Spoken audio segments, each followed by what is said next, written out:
we go again. I demand more! I want it, I need it, and I'm... Welcome to this small video in which I will be testing the Pocketwizard setup with a Canon 580 EX2 and the 430 EX2. We went to a skate park with Marie, as you can see here, and for the first setup I used only the TT1 and the 580 EX2 to get an impression of how the images would look.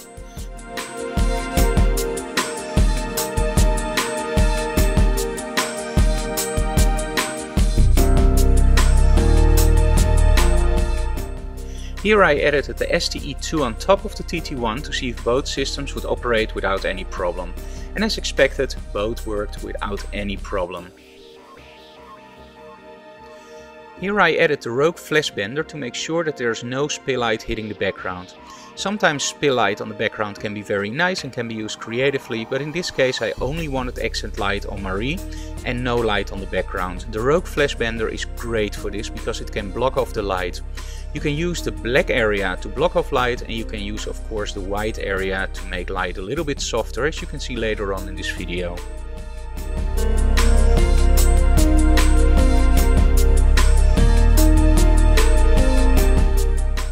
Normally you see me working a lot with light meters, and as you can see in this video I didn't use any light meter at all.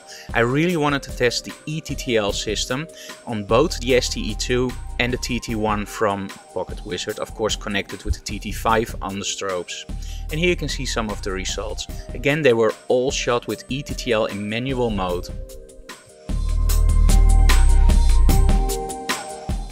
For this setup I wanted one strobe on the tree and the shoes and one on Marie.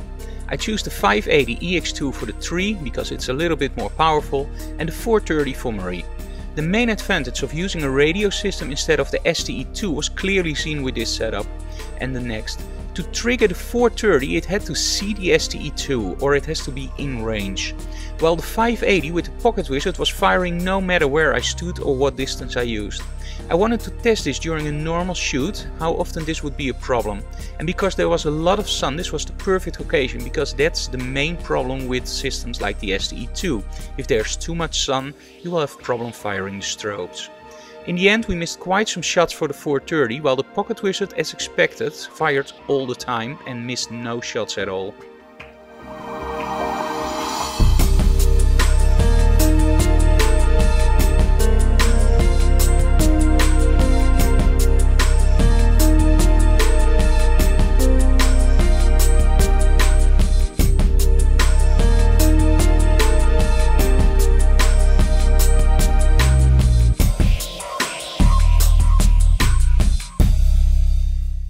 The next location was inside a bicycle tunnel. In this setup I wanted to test the ETTL system and how it would handle a dark area like the tunnel with a bright area in the back.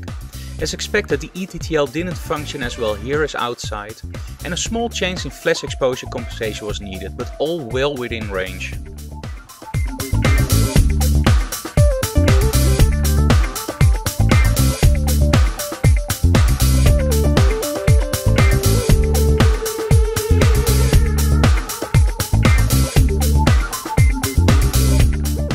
What I really like about working in tunnels like this is that if there's a little bit wind, it can be really nice on the model.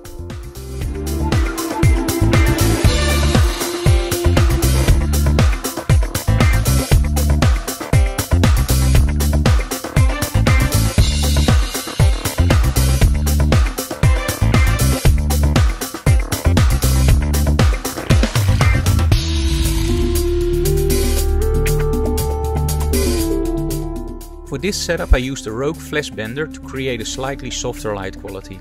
I love the Flashbender because you can bend it in many different ways. You can make a snoot out of it or just use it as a big bounce card, as I do here.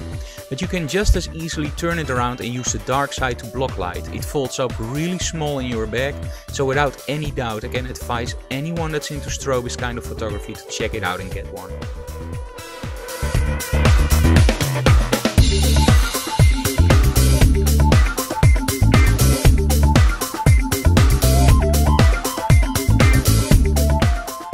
Make sure to visit my blog at www.frankdoorhof.com for the full review on the Pocketwizard setup and of course many different blog reviews.